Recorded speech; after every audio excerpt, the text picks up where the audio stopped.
بات تو اب تک یہ عرض کی گئی ہے کہ اولاد خالصتاً اللہ کی طرف سے ایک نعمت ہے، ایک گفٹ ہے، ایک ہدیہ ہے، ایک تحفہ ہے۔ اور یہ بات میں نہیں کہہ رہا بلکہ اللہ کا قرآن کہہ رہا ہے، یَهَبُ لِمَن یَشَاءُ إِنَاثًا وَیَهَبُ لِمَن یَشَاءُ الذُّکُورَ، اللہ جس کو چاہے وہ بیٹیوں کا گفٹ کر دے اور جس کو چاہے بیٹے گفٹ کر دے۔ وَيَجْعَلُ مَن يَشَاءُ عَقِيمًا، اور جس کو چاہے پانچ رکھے کچھ بھی نہ کرے۔ تو چار کی طرح مسئلہ صاف ہو گیا کہ اولاد اللہ کی طرف سے ایک بہترین گفٹ ہے، عطیہ ہے، اور اس عطا کے اندر نہ کسی نبی کا کوئی دخل ہے، نہ کسی ولی کا، نہ کسی پیغمبر، پیر، فقیر کا، بلکہ خالصتاً یہ ڈپارٹمنٹ صرف اللہ کے قبضے میں۔ دوسری بات یہ معلوم ہوئی کہ اولاد یہ اتنی بڑی نعمت ہے کہ انبیاء علیہ السلام بھی اس نعمت کے لیے اللہ کی چوکھٹ پر، اللہ کے دروازے پر سر رکھ کر کے ہمیں مانگتے ہوئے نظر آتے ہیں۔ حضرت ابراہیم علیہ السلام کی عمر 130 یا اس سے بھی زائد ہے، اولاد کوئی نہیں، بڑے مہمان نواز، اللہ رب العزت کی طرف سے اولاد کی نعمت سے محروم ہے، لیکن خانہ کعبہ کی چوکھٹ پر سر رکھ کر اور ہر نیک کام کرنے کے بعد اللہ کی بارگاہ میں جھولی پھیلاتے ہیں، رب ہب لی من الصالحین، یا اللہ مجھے نیک صالح اولاد عطا فرما۔ پھر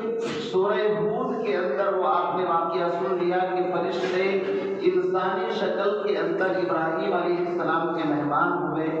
ابراہیم علیہ السلام نے مہمان نوازی کے اندر بچڑا ذبح کر کے تلا ہوا بھنا ہوا گوشت پیش کیا، لیکن ابراہیم علیہ السلام دیکھتے ہیں کہ مہمانوں کے ہاتھ کھانے کی طرف نہیں جاتے،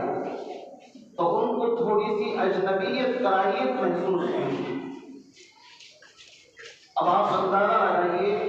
اس منظر کو دیکھ کر کے ابراہیم علیہ السلام وہ عجیب کشمکش میں پڑ گئے، اتنا لذیذ عمدہ کھانا رکھا ہے، مہمان کھانا نہیں کھا رہے ہیں، ٹینشن تو ہوگی۔ تو فرشتوں نے کہا حضرت گھبرانے کی ضرورت نہیں، ہم تو لوط کی قوم کے پاس جا رہے ہیں، ان کو اصل میں ان سے نمٹنا ہے، انہوں نے سرکشی بے حیائی پھیلا رکھی ہے، اور آپ کو تو ایک گڈ نیوز، ہمارے یہاں گڈ نیوز بولتے ہیں نا انگلش کے اندر، یعنی کوئی اچھی خبر، اچھا میسج ہوتا ہے تو اس کو انگلش میں گڈ نیوز بولتے ہیں۔ ہم آپ کو یہ گڈ نیوز دینے کے لیے آئے ہیں کہ اللہ نے آپ کی دعا سن لی، آپ کو اللہ نے اولاد، بیٹا اور بیٹے کے بعد پوتا بھی عطا فرمانے کا اللہ نے فیصلہ کیا، اور اللہ کے فیصلوں کو کوئی روک نہیں سکتا۔ لا تبدیل لکلمات اللہ، اللہ جس چیز کا فیصلہ کر لے وہ اٹل ہوتا ہے۔ تو یا تو بیٹا ہی نہیں تھا، اور اگر اللہ کی طرف سے گڈ نیوز ملی تو بیٹا اور بیٹے کے بعد پوتا بھی مل گیا۔ لو جی، اس کو کہتے ہیں جب اللہ دیتا ہے تو چھپر پھاڑ کر کے دیتا ہے، اسی کو تو ہم اپنے محاورے کے اندر بولتے ہیں۔ تو اولاد مانگنا کوئی شرم کی چیز نہیں ہے۔ ابراہیم علیہ السلام نے اللہ سے اولاد مانگی۔ حضرت زکریا علیہ السلام جو حضرت مریم کی کفالت بھی کر رہے ہیں، خانوں ہیں، بیت المقدس کے اندر رہتے ہیں، حضرت مریم کو بند کمرے میں باہر سے تالا لگا کر کے باہر تشریف لے جاتے ہیں، اور جب واپس آتے ہیں تو قرآن کہتا ہے کلما دخل علیہا زکریا المحراب وجد عندہا رزقا،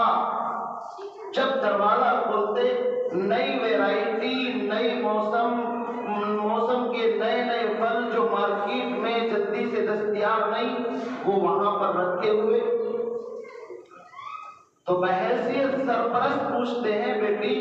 یہ پھل تو میں نے دیے جا کر کے چابی میرے پاس، دروازہ بند، آئے کہاں سے؟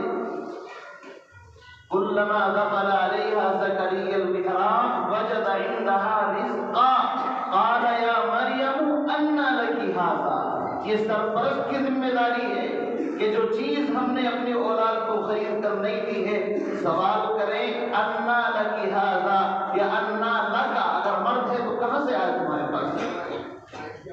آج اولاد کو بگڑتی ہے، نئے نئے شوق ہیں، بڑے بڑے موبائل چاہیے، گاڑی چاہیے، اور یہ چاہیے، گھر کی حیثیت نہیں۔ دوست مل جاتے ہیں، ارے چلو چلو، چھوٹا سا ایک کام ہے، یہ کام کرنا ہے،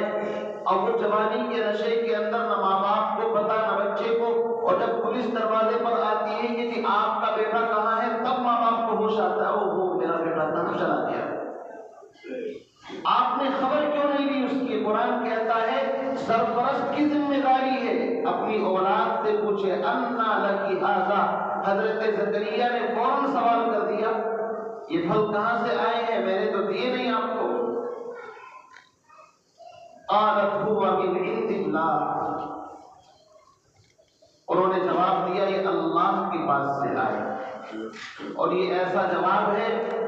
کہ ہر بندہ سرنڈر ہو جاتا ہے کہ اللہ تو جو چاہے فعال لما یرید ہے، ان کے راستے میں کون رکاوٹ بن سکتا ہے؟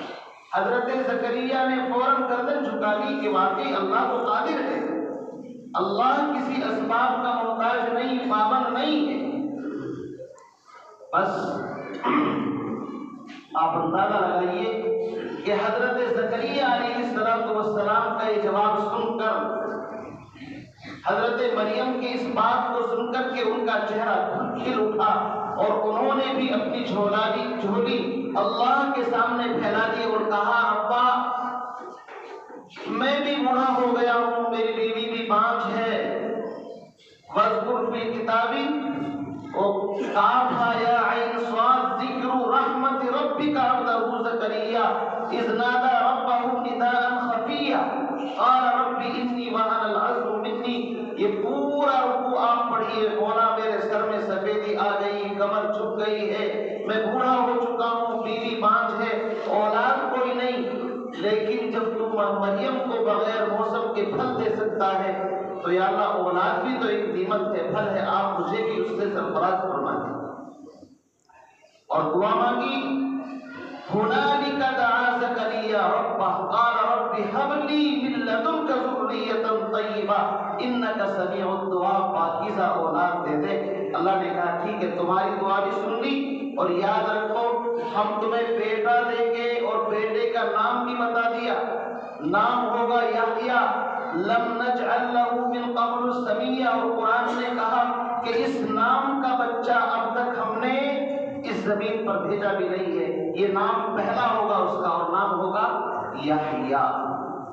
جب اللہ دینے پر آتا ہے تو اس طرح نماز